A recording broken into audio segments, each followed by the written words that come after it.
Ladies and gentlemen, certainly, here is an intro for your motivational speech in Shi Heng Yi's signature style: calm, profound, reflective, and rooted in timeless wisdom. In this life, moments arrive not by coincidence, but by alignment, a calling, a signal, a shift in the unseen.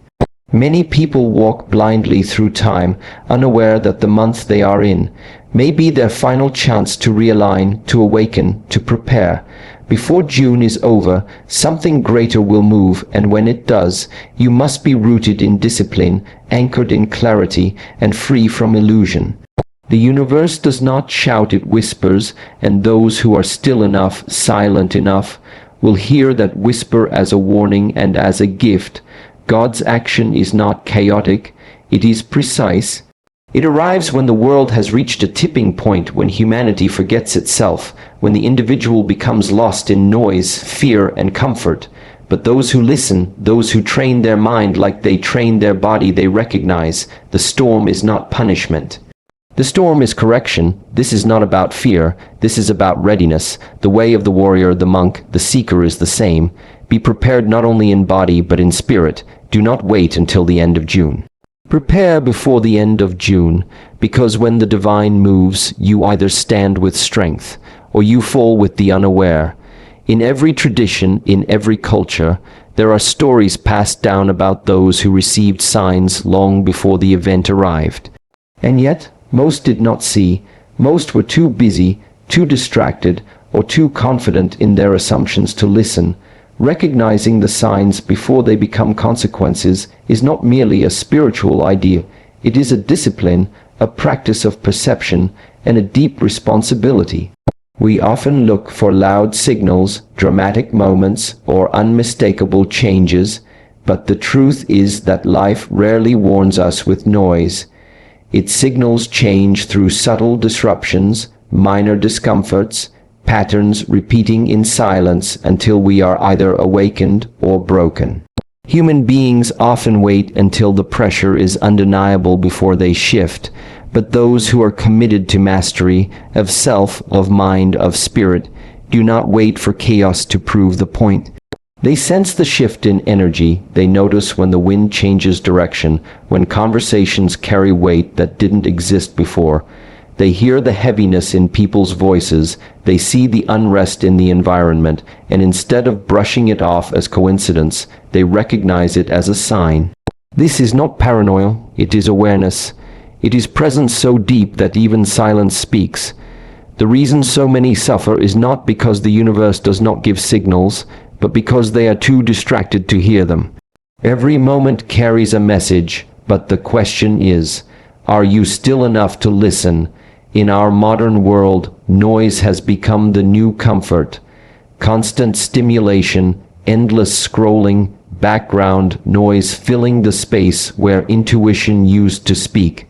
When the body is restless and the mind is never quiet, you become blind to the very warnings that are meant to guide you. And when those signs are ignored long enough, they transform into consequences. What could have been a course correction becomes a crisis. What could have been gentle guidance becomes divine disruption. Recognizing the signs means developing a relationship with reality that is not built on denial. It means seeing things as they are, not as you wish them to be. It means having the courage to look at your life, your habits, your relationships, your thoughts, and asking the hard question, is this aligned with where I am meant to go? If not, the signs will begin to appear. They might come as fatigue that cannot be explained, as relationships falling apart without obvious cause, as dreams filled with unrest. And yet, if you dismiss these early warnings, if you choose comfort over clarity, those signs will grow louder. This is why the ancients trained in silence, in discipline, in presence. They understood that the signs are not always dramatic. A falling leaf, a broken routine, a repeated phrase overheard 3 times in one day, these were not meaningless. They were data points in the greater tapestry of alignment, and those who paid attention gained not control over fate, but harmony with it. Recognizing signs early allows you to pivot, to act from wisdom rather than reaction, to align before you're forced to. There is a sacred difference between reacting and responding. The reactive person waits until the fire burns to move. The responsive person feels the temperature rising and adjusts, but that responsiveness can only exist in those who have cultivated awareness. And awareness is not something you gain overnight. It is the result of constant return. Return to the breath, return to the present, return to the question, what is this moment asking of me? Those who live with that question in their heart begin to notice things others miss. They notice when their peace is disturbed by something invisible. They notice when their path begins to bend away from truth, and they do not wait for collapse to confirm their knowing. Inner readiness is greater than outer preparation, because no matter how much you prepare your environment, your tools, your plans, if your inner world is disorganized, fearful, and reactive, everything outside you will eventually collapse under pressure. What you carry within determines how you face what arrives. In moments of crisis, the external resources may fail you. Systems may break. People may change. Plans may fall apart, but the one thing that either holds or breaks is the state of your inner foundation. The clarity of your mind, the strength of your discipline, and the silence of your spirit decide whether you endure or fall. Many people spend time decorating the outside, perfect routines, curated appearances, scripted speeches, and projected confidence, but inside they are fragmented. There is no peace, there is no silence, there is no stability, and when the unexpected appears, that lack of inner stability reveals itself instantly.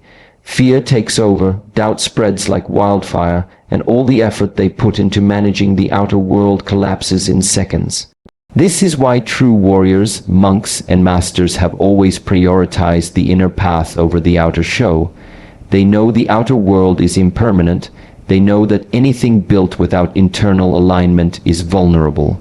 Inner readiness begins with observation. Before change can happen, there must be understanding. Most people act without knowing what is truly happening inside them.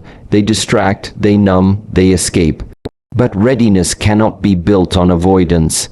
It is forged through looking directly into your weaknesses, your shadows, your fears, and choosing to stay present, not to fight them, not to run, but to understand. Because in understanding, transformation becomes possible. It's not about pretending to be fearless. It's about being honest about your fear and meeting it with discipline.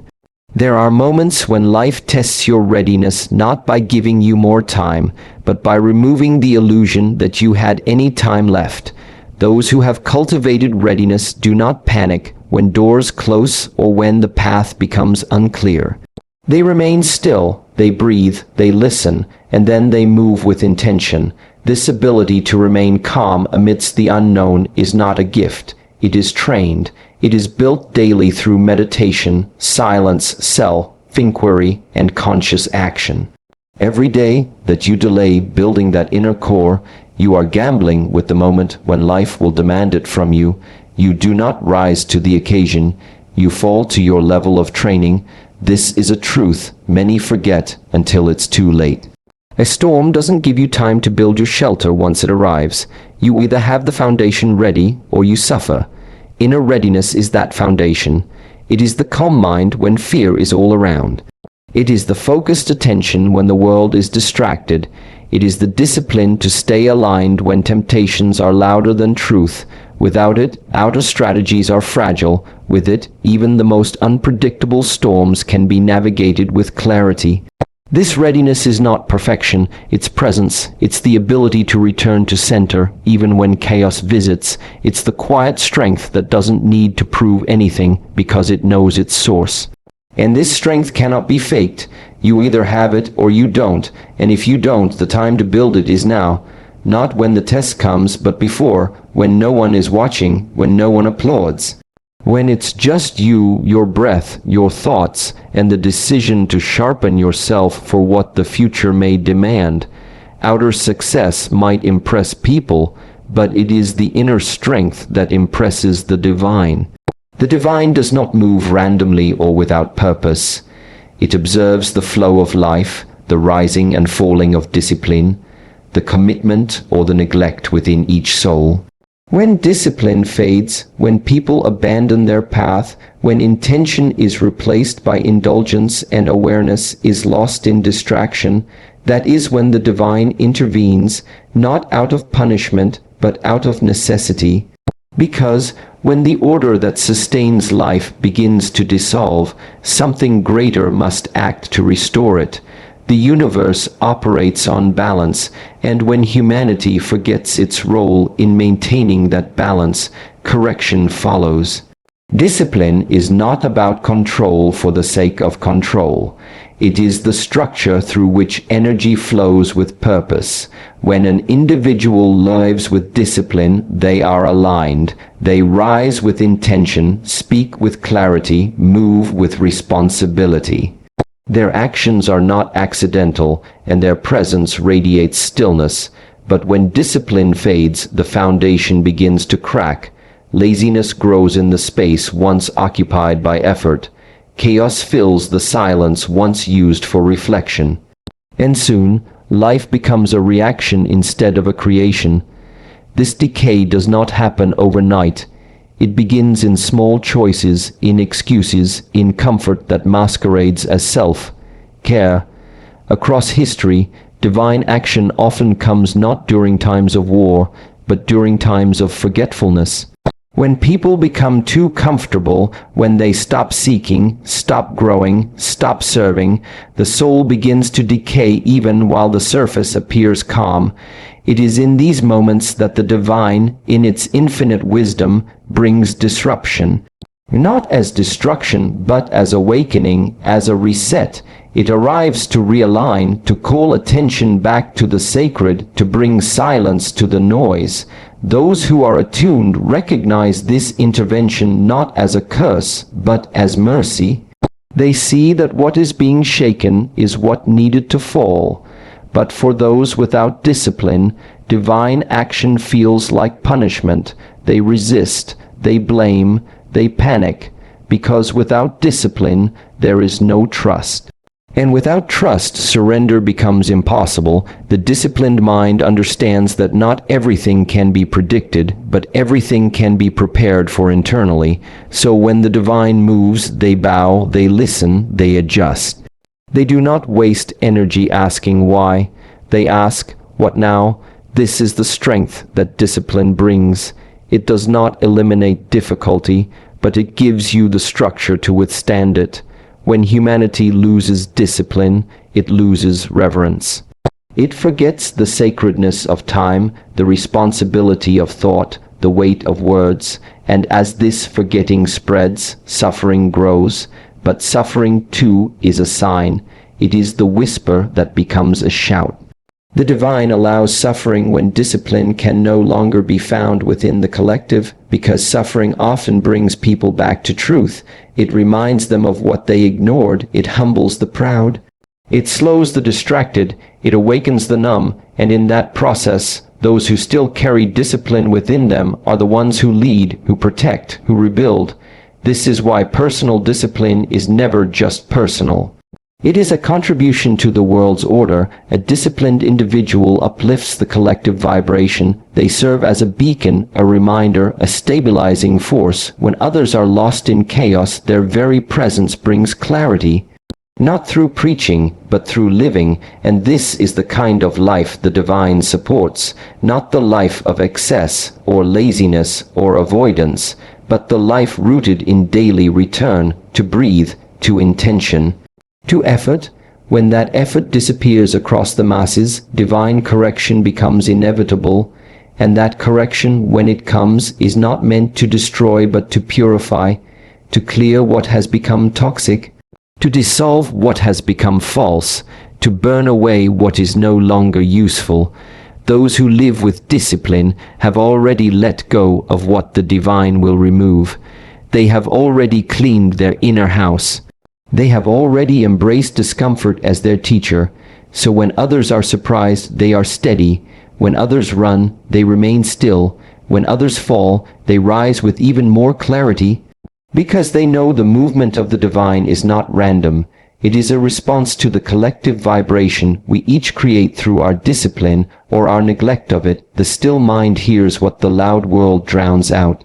In the midst of chaos, noise becomes the default state for most people. Noise in the form of endless notifications, constant stimulation, rushing thoughts, emotional reactivity, and a world that rewards speed over stillness. Yet, in all traditions of wisdom, it is said that the truth is whispered, not shouted. The guidance, the inner voice, the divine signal, it does not compete with noise. It waits for the silence within you to grow strong enough to hear. A still mind is not passive, it is powerful. It is the space where clarity appears, where intuition becomes louder than fear, where presence replaces panic. Stillness is not just about silence around you, it is about harmony within. A mind that is still is not empty, it is full of awareness. It sees without distortion, it listens without reaction, it notices the details others miss, the shifts others dismiss. In the world today, people equate noise with importance. The louder something is, the more it grabs attention, but grabbing attention is not the same as offering truth. The truth rarely arrives with drama. It comes in moments of solitude, in the quiet between breaths, in the brief pause when the mind is not racing ahead or clinging to the past. To reach this state requires discipline. The still mind is not an accident. It is the result of repeated efforts to return to center, even when the world pulls you outward. Meditation is not a trend, it is a training ground. Every time you sit with your breath, you are practicing the art of hearing beyond noise. You are refining your sensitivity to the subtle, and it is in the subtle where the real messages live. The warnings, the insights, the instructions, they do not scream. They come like ripples across still water. If your mind is agitated, you will never see them. The reason most people are blind to the signs of change, or to the divine signals before a shift, is because their minds are too full of opinions, judgments, stories, fears. There is no space left for anything new to be received, and so life must shake them, not because it wants to, but because there is no other way to get through the noise. A still mind listens before life is forced to shout. It responds before chaos demands a reaction. It sees what others overlook because it has trained itself to slow down when others speed up. Stillness is also strength. It is not weakness to be calm. It is a sign of mastery. It means you are not being pushed and pulled by every emotion, every headline, every judgment. In stillness, you remain rooted while others drift. You remain present while others chase. This presence creates power, because only in the now can you hear what is truly happening. Only in the now can you sense the direction the wind is turning. Only in the now can you feel the divine invitation to shift, to move, or to wait. Developing a still mind means giving up the addiction to urgency. It means trusting that what is meant for you will not miss you simply because you are not rushing.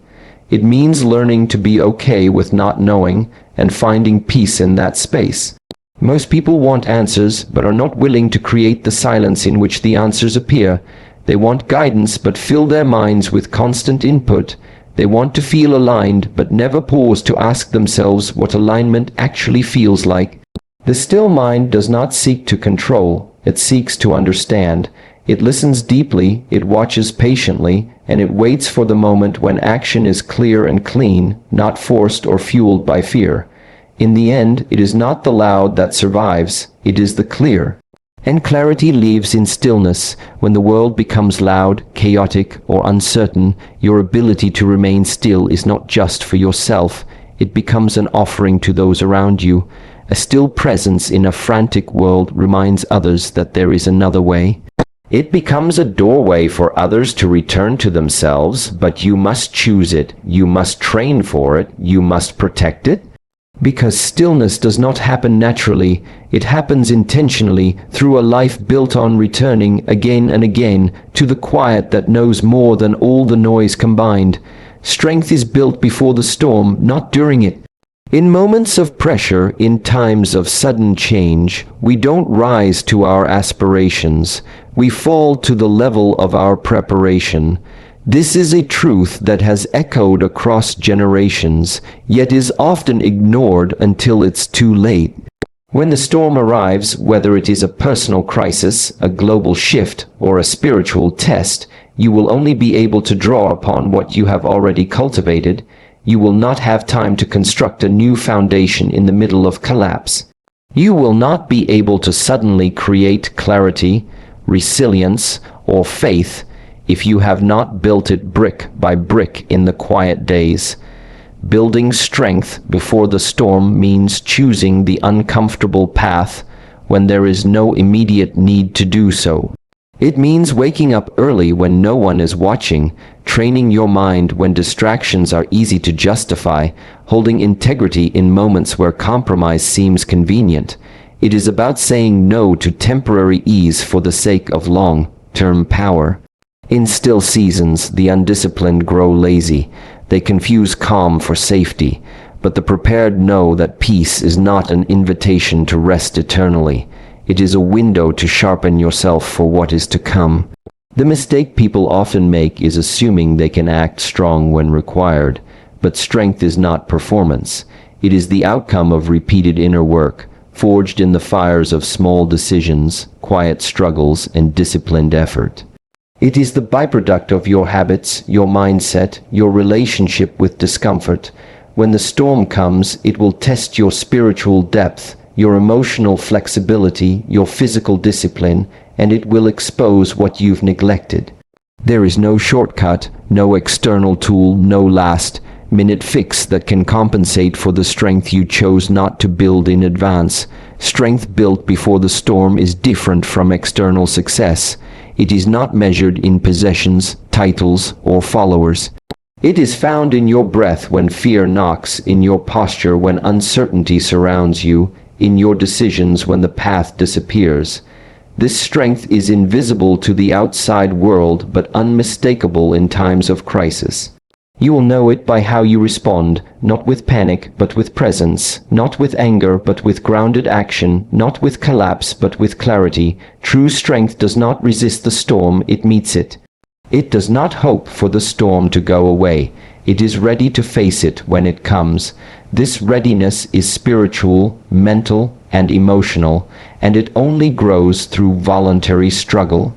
The daily resistance of comfort, the conscious choice to confront your weaknesses, the humility to admit where you are not yet free, all of this builds the kind of strength that endures. It is uncomfortable, yes, but it is worth it. Because it is better to sweat in training than to bleed in battle. Preparation is not pessimism, it is wisdom. It is the understanding that life does not wait for you to be ready. It moves on its own rhythm, and your job is to meet it with as much presence and power as possible. Every meditation you do when you're tired, every workout you complete when unmotivated, every mindful breath you take instead of reacting, that is a deposit into your inner fortress. And when the winds rise and the pressure mounts, you will not be building that fortress, you will be standing inside it. The people who endure storms are not those with perfect lives, but those with prepared minds. They have trained their nervous systems to remain calm, their thoughts to stay clear, their hearts to remain open. This kind of preparation cannot be rushed. It requires time, consistency, humility. You must be willing to fall and get back up, to fail and reflect, to keep showing up even when it's hard, especially when it's hard, because every act of conscious effort, even when small, is an act of resistance against chaos. It is an act of alignment with the divine, a silent message that says, I am ready not just to survive, but to serve, to grow, to lead. And when the storm does arrive, you won't be searching for strength. You will be walking in it. Alignment with purpose is the only protection against chaos. In a world constantly shifting, full of distractions, temptations, and pressure to conform, the individual who remains aligned with their inner calling is not easily shaken. Purpose is not just a grand idea, it is the compass that keeps you steady when everything else moves. Without purpose, people drift. They chase approval, they follow trends, they attach themselves to whatever promises quick comfort or easy escape. But chaos finds those who have no center. It pulls apart what has no anchor, and it confuses those who lack direction. The one who lives in alignment does not avoid chaos, but they move through it with clarity, because they already know what matters and what does not. Purpose is not always loud. It does not always come in a dramatic moment or a life-changing realization. Often, it is a quiet whisper that returns again and again, asking you to remember who you are and what you are here for. When you ignore that voice, life becomes heavier, your steps lose meaning, your work becomes mechanical, your relationships become strained. But when you return to that voice, when you listen and align, your decisions gain power, your actions carry weight, and your presence becomes rooted. Chaos is not simply noise outside of us. It is the reflection of confusion within. When the soul is disconnected from its purpose, it becomes reactive. It jumps from one fear to the next, from one desire to the next, hoping that something external will fill the void of misalignment. But nothing external can replace the internal order that comes from living on purpose. That inner order is your defense, your strength, your grounding. It's what allows you to say no when the world demands a yes. It's what lets you rest when the world glorifies the hustle. It's what empowers you to speak truth even when silence would be safer. Living in alignment requires courage, because once you hear the voice of your purpose, you can no longer pretend not to know. It will demand changes. It will ask you to let go of people, habits, and paths that no longer fit, and it will not always be comfortable. But alignment is not about comfort, it is about truth. And when you walk in truth, the storms that shake others only deepen your resolve. You are not fragile because your roots run deep. You are not lost because your direction is already known to you. People often ask how to find peace in a chaotic world, but peace is not something you stumble upon. It is the result of living in agreement with your highest calling. You cannot create peace by controlling the external. You create it by organizing your inner world around a central purpose. That purpose becomes your filter, your discipline, your reminder. When you are aligned, distractions lose their power because you are no longer searching for identity in them. You know who you are, and that knowing cannot be purchased, imitated, or faked. Alignment also brings energy. When your actions match your intentions, there is no longer the exhaustion that comes from pretending. You stop wasting energy maintaining an identity that isn't yours. You stop carrying the weight of false roles. Instead, every breath, every step, every moment begins to move in rhythm with something deeper, and that rhythm gives you resilience. It gives you the strength to endure, to persevere, to remain still even when the ground beneath others is shaking. This kind of life is not found by accident. It is chosen. It is cultivated through reflection, through listening, through discipline. It requires asking yourself hard questions and being willing to answer honestly. It requires removing what is false, even when the false is familiar. It demands sacrifice, not as punishment, but as the price of freedom. Because true freedom is not doing whatever you want. It is doing what you are meant for and doing it with full presence and full integrity. When chaos comes, and it always comes, the aligned individual does not crumble. They remain not because they are invincible, but because they are immovable in purpose. They are not immune to pain, but they do not get lost in it. They suffer, but they do not scatter. They bend, but they do not break, because their life is not built on trends, comfort, or fear. It is built on purpose, and purpose cannot be taken, shaken, or replaced. It is who you are when everything else fades.